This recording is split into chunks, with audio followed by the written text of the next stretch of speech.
Allez, c'est parti pour la question numéro 1. Petite devinette, c'est le nom d'un animal de compagnie. Un animal de compagnie très connu qui n'est pas le chien et qui fait miaou. Comment s'appelle cet animal? Un animal de compagnie qui est très connu, qui n'est pas le chien, qui ronronne quand on le caresse. Comment il s'appelle? Oui, super. Je vois qu'il y a des bonnes réponses. Très bien. C'était en effet le chat. Super, super, super. C'est parti pour la question numéro 2. La question numéro 2, c'est un vêtement. Un vêtement que l'on porte en hiver par-dessus son pull s'il fait froid. Comment s'appelle ce vêtement? Donc, on imagine, nous sommes en hiver, nous décidons de sortir dans la rue, par exemple, et on va porter quelque chose par-dessus notre pull pour éviter d'avoir froid. Oui, très bien, très bien. En effet, c'était le manteau. Super. Bravo pour les personnes qui écrivent les réponses dans les commentaires. C'est très bien, hein. Et si vous souhaitez participer en live, eh bien, n'hésitez pas à me rejoindre sur la page Facebook. La suivante, en cliquant pardon, sur le lien de la page Facebook. La suivante, la question numéro 3. La question numéro 3, c'est le nom d'un métier, le nom d'une profession. D'accord? C'est la personne qui vend de la viande. Donc, il y a une boutique spécialisée pour vendre de la viande. Comment s'appelle la personne qui vend de la viande? Non, vous ne l'avez pas? Non? Eh bien, la personne qui vend de la viande, c'est un boucher, si c'est un homme, ou une bouchère, si c'est une femme. Alors, c'est vrai que maintenant, on peut acheter la viande au supermarché, mais il y a toujours des boucheries. Donc, la boucherie, c'est la boutique. Il y a toujours des boucheries dans lesquelles le boucher et la bouchère vendent de la viande. Super! C'est parti pour la question numéro 4. Soyez prêts. La question numéro 4, petite devinette. C'est le nom d'un membre de la famille. C'est le nom d'un membre de la famille. C'est le père de mon mari ou le père de ma femme. C'est le père de mon mari ou le père de ma femme. Comment est-ce qu'on appelle cette personne? Est-ce que c'est le cousin? Non. Est-ce que c'est le grand-père? Non plus. Comment s'appelle ce membre de la famille? Donc le père de mon mari ou le père de ma femme? Oui, très bien, très bien, très bien. C'est en effet le beau-père. Super, super, super. On a donc le beau-père, la belle-mère et ensemble, ce sont les beaux-parents. Alors, petite anecdote un petit peu rigolote de la langue française, c'est donc le père du mari ou de la femme, mais on appelle aussi le beau-père le deuxième mari de notre mère. Si par exemple notre mère est divorcée, qu'elle n'est plus mariée avec notre père, mais qu'elle s'est mariée une deuxième fois avec un homme, eh bien cet homme est également notre beau-père. Donc c'est rigolo, hein? On l'utilise donc pour father-in-law, mais aussi pour stepfather. C'est le même mot qu'on utilise en français. C'est parti pour la question numéro 5. Petite devinette, c'est une couleur. C'est la couleur des troncs d'arbres. C'est la couleur des troncs d'arbres.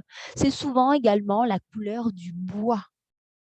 Quelle est cette couleur?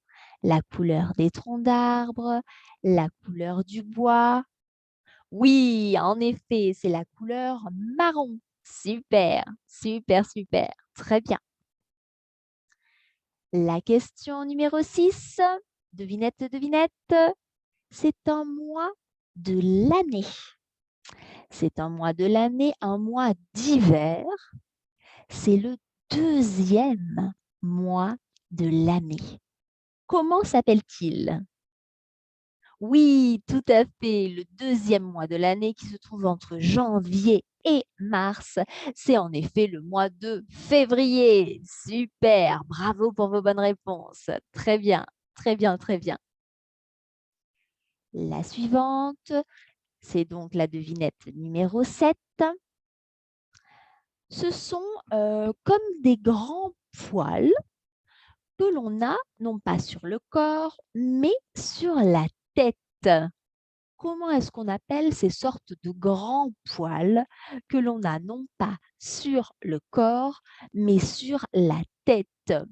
On peut les avoir longs, on peut les avoir courts, on peut les avoir raides, on peut les avoir blonds, bruns, roux.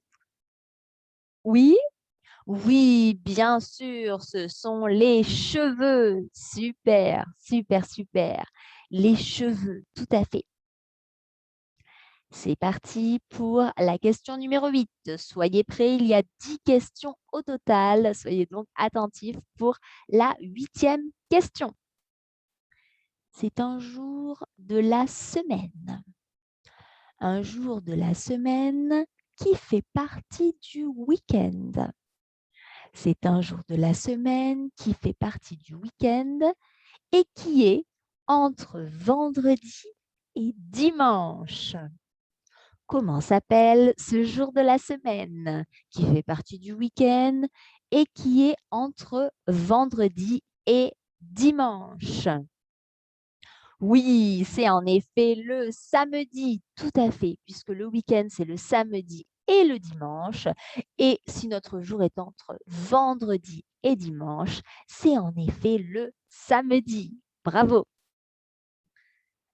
Maintenant, on est là pour la question numéro 9.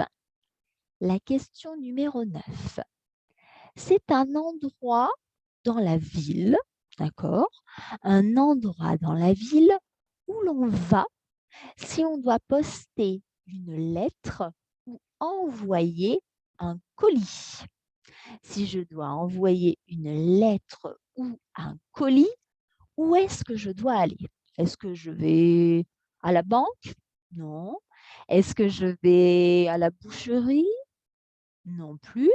Alors, où est-ce que je vais pour envoyer une lettre, envoyer un colis, acheter des timbres? Oui, tout à fait. Je vais à la poste. Tout à fait. Je vais à la poste pour envoyer une lettre, un colis ou acheter des timbres. Super, super, super. Même si c'est vrai qu'aujourd'hui, avec Internet, on envoie moins de courriers qu'avant, mais le système existe toujours. C'est parti pour la dernière question. C'est donc notre question numéro 10. Dernière question de ce quiz de vocabulaire. C'est une pièce de la maison. C'est une pièce de la maison dans laquelle on se relaxe, d'accord? Dans laquelle on peut lire un livre, dans laquelle on peut s'asseoir sur le canapé, dans laquelle on peut regarder la télévision. Comment s'appelle cette pièce de la maison? Est-ce que c'est la cuisine? Est-ce que c'est la chambre? Non. Comment s'appelle cette pièce de la maison où on peut se relaxer, où on ne mange pas en général, où on peut s'asseoir sur le canapé, lire un livre, regarder la télévision? Oui, très bien, très très bien pour vos commentaires. C'est en effet le salon. Super, super, super. Alors, notre petit quiz de vocabulaire est terminé pour aujourd'hui, mais ne vous inquiétez pas si vous l'avez raté, vous pouvez tout à fait me rejoindre la semaine prochaine à midi, puisque nous organisons un quiz toutes les semaines. Donc, vous êtes bien sûr les bienvenus pour nous rejoindre pour le quiz de la semaine prochaine. Si vous êtes en train d'apprendre le français, si vous avez déjà des bases, mais que vous souhaitez consolider vos connaissances, eh bien, n'hésitez pas. Vous pouvez nous rejoindre après ta parler, hein. Vous pouvez prendre des cours chez nous, puisque nous proposons de nombreux cours de français. Donc, n'hésitez pas à rejoindre notre belle école et notre belle équipe. Voilà, j'espère que vous avez bien profité de ce quiz. J'espère que vous avez appris du nouveau vocabulaire. Encore une fois, bravo à tous les participants qui ont écrit les réponses en commentaire. Et je vous dis à la semaine prochaine. Au revoir.